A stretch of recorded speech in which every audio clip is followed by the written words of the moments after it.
Mister எடிஸ் மெய் என்பவர்களுக்கு உங்கள் பாரம்பரிய வைத்தியர் உங்கள் ராஜசூரியன். அற்புதம் ஆனந்தம். மெய் என்பர்களே, இப்போ வாழ்க்கையில எல்லா மனிதர்களுக்கும் உடம்பு இரும்பாக இருக்கணும், புரியுதா? அப்படி கல்தூண் போல இருக்கணும் அப்படின்னு ஒரு தெப்பலமானவங்களுக்கு கூட அந்த ஆசை இருக்கும். அவங்களால செய்ய முடியுதோ இல்லையோ, அந்த மாதிரி அந்த உடற்கட்டோட இருக்கவனுக்கு பார்க்கும்போது அந்த மாதிரி ஒரு வீரியம்லாம் இருக்கும். அந்த ஆசையெல்லாம் வரும் எல்லாத்துக்கும். நான் என்ன சொல்றேன், உடம்ப விடுங்க சார், உங்க நரம்பு விரைப்பா இருந்துச்சுன்னா நீங்க சிறப்பா இயங்கலாம் எல்லா விஷயத்திலுமே. நரம்பு மண்டலம் சிறப்பாக இருந்தால் வாழ்க்கை சிறக்கும். அங்கதான் பாயிண்டே அடங்கியிருக்கு. அப்ப பாருங்க, நரம்பு தளர்ச்சி ஏற்பட்டா வாழ்க்கையில சந்தோஷம் போயிடும். இப்ப உடம்புங்கிறீங்களா, உடம்பு எங்க? இந்த உடம்புடைய உள்பகுதியான நரம்பு ஓட்டங்கள்ல நரம்பு சிரமம் இருந்தா ஒன்னு எடுக்க முடியும், போக முடியும், முழங்கால் முட்டிக்கால் வலி இல்லாம இருக்கும். அப்ப இத்தனை விஷயங்களுமே நரம்பு நல்லா இருந்தா தான். உடம்பு நல்லா இருக்கணும்னா நரம்பு நல்லா இருக்கணும். நரம்பு மாதிரி இருந்துகிட்டு இவ்வளவு வேலை பண்றான் பாரியா அப்படிங்கிறாங்கல்ல, அதுதான் மேட்ரு. நரம்பு வேலை தான் எல்லாமே. நரம்பு நல்லா இருந்தா குறும்பு நிறைய செய்வீங்க சார். நீங்க குறும்பு மனிதராக மாறி விடுவீர்கள்.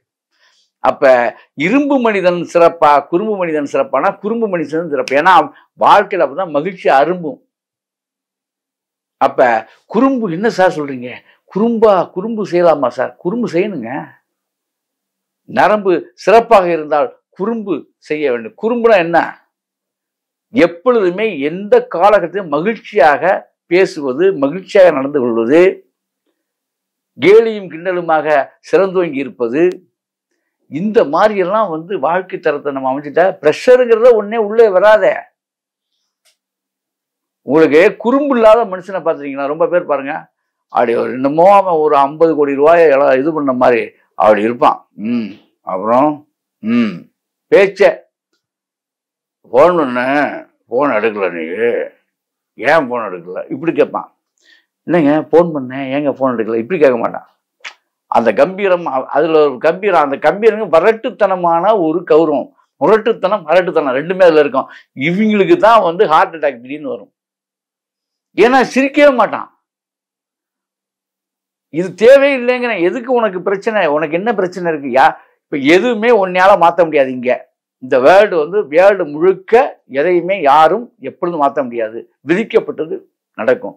ஆகவே அதுல சிறப்பா இருக்கதான் சித்தர்கள் சொல்லி கொடுத்தாங்க.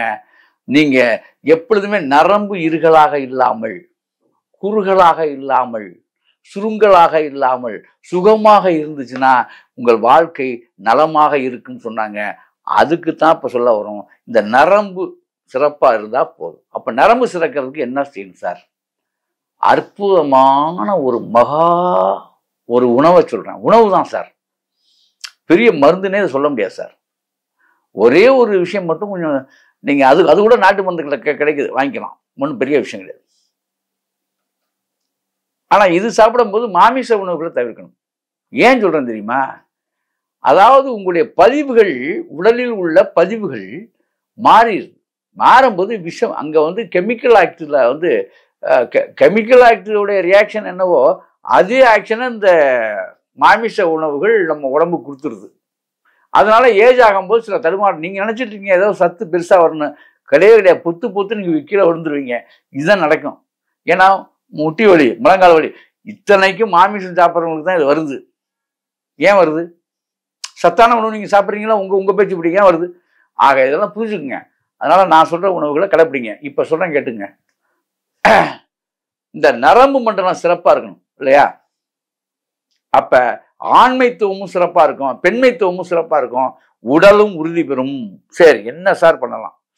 நாயுருவி தான் சார் பாயிண்டே. அதான் ஒரு நாளைக்கு ஒரு 2 ஸ்பூனாவது உள்ள போயிடும். நாயுருவியுடைய இலை ஒரு நாளைக்கு 2 ஸ்பூனாவது உள்ள போயிடும். எப்படி போகணும் அப்படின்னா, மதியம் சாப்பாட்டுக்கு முன்னால 2 ஸ்பூன், அதுவும் அதுல நீங்க கலந்துக்கக்கூடியது ஞாயிறு தலை கலக்குறீங்களா, அதுல வந்து முருங்கை இலையும் கலந்துக்கணும். ரெண்டுமே நாட்டு மருந்துகள்ல கிடைக்கும் உங்களுக்கு. அதுல ஒரு பவுடர், அதுல ஒரு ஸ்பூன் பவுடர், இதுல ஒரு ஸ்பூன் பவுடர், 2 பவுடரையும் நீங்க மிக்ஸ் பண்ணிட்டீங்கன்னா ஒரு 500 ml தண்ணிய 300 ml காய்ச்சணும். போட்டு கொதிக்க விட்டுரும் நல்லா. அப்படி வச்சிடணும். 11 மணிக்கெல்லாம் ரெடி பண்ணி வச்சிடணும். கரெக்டா சாப்பாட்டுக்கு முதல்ல இல்லை, காலையிலே நீங்க தயார் பண்ணி வேலைக்கு போறதுக்கு கொண்டு போயிடணும். கரெக்டா இதை குடிச்சிடணும். இது ஒரு நரம்பு மண்டலத்துக்கான அற்புதமான மகா மருந்து இது. சரியா? கம்பல்சரியா மதிய உணவுல நெய் சேர்த்தே ஆகணும். 1 ஸ்பூன் நெய் கம்பல்சரியா சேர்க்கணும். மதிய உணவுல சொல்றேன், குறிப்பா வச்சுருங்க. அது என்ன சாப்பிட்டாலும் நெய்யை சேர்த்துருங்க. மாமிசம் ஆகாது, தவிர்த்தரணும் சொல்லிட்டேன். பாவக்காய், அகத்திக்கீரை தொற்றவே கூடாது. முடிஞ்சு போச்சா? நரம்பு தளர்ச்சி ஏற்படும். ரைட், அடுத்து பாயிண்ட் வரேன். இந்த விஷயம் வந்து இது ஒரு உணவு முறை. இதுல கொத்தவரங்கான்னு ஒரு கொத்தவரங்காய் சமாச்சாரம். அந்த கொத்தவரங்காயை ரெகுலர் பண்ணணும் நீங்க சாப்பாட்டுல. கொத்தவரங்காய் ரெகுலர் பண்ணணும். காலிஃப்ளவரும் கொத்தவரங்காயும் ரெகுலர் பண்ணிக்கிட்டே வரணும் நீங்க விடாம. நரம்பை வந்து முறுக்கேற்றுறது காலிஃப்ளவர். இந்த காலிஃப்ளவரும் கொத்தவரங்காயும் சாப்பாட்டுல சேர்த்துக்கிட்டே வந்துடணும். அதை காலையில சேர்க்க முடியல, மத்தியானம் சேருங்க. மத்தியானம் சேர்க்க முடியல, நைட்டு சேர்த்துருங்க. ஏதோ ரூபத்துல உடம்புக்குள்ள போயிடணும். 48 நாள் சார். எப்படி? அதே மாதிரி 2 வேளை இந்த அந்த 48 நாளைக்கு உள்ள வாரத்துல 2 வேளை இல்லாட்டியும் ஒரு ரொம்ப தளர்ச்சியானவங்க 2 வேளை நல்லெண்ணெய் இருக்கு பார்த்தீங்களா, நல்லெண்ணெய். இதை நல்லா, அதாவது வாரம் எண்ணெய் தேய்ச்சி குளிச்சிடணும் சார். கம்பல்சரியா குளிக்கணும் சார். 48 நாளைக்கு 4 வாரம் வரும். அவ்வளவுதாங்க. இவ்வளவுதாங்க நீங்க செய்ய வேண்டியது. நரம்பு தளர்ச்சி காணாமல் போயிடும். அந்த பொடி கூட எப்ப சொல்லியிருக்கேன்? மத்தியானத்துல 1 வேளை தான் சொல்லியிருக்கேன். இந்த உணவுகள் நெய் வந்து மத்தியான சாப்பாட்டில் மட்டும் சேர்க்க சொல்லியிருக்கேன். பச்சரிசி எடுத்துக்கங்க, தப்பே கிடையாது. இப்படி நீங்க வந்து இந்த நரம்பு தளர்ச்சி, நரம்பு சம்பந்தப்பட்டு அப்ப வேற இந்த எக்ஸ்ட்ரா ஐட்டம் சாப்பிடலாமா சார்? இந்த பெருச்சம்பழம் என்னென்னமோ சொல்லி இதெல்லாம் சாப்பிட்டாலும் சரி, நீங்க சாப்பிட்டாலும் சரி, சாதாரண சாப்பாடு நான் சொன்ன மாதிரி கொத்தவரங்காய் சாப்பாடு சாப்பிட்டுதான் சரி, அப்படி இருக்கும். எப்படி? நரம்பு அப்படி இருக்கும். ஆகவே இப்படி செய்து அப்படி வாழுங்கள். அற்புதம், ஆனந்தம்.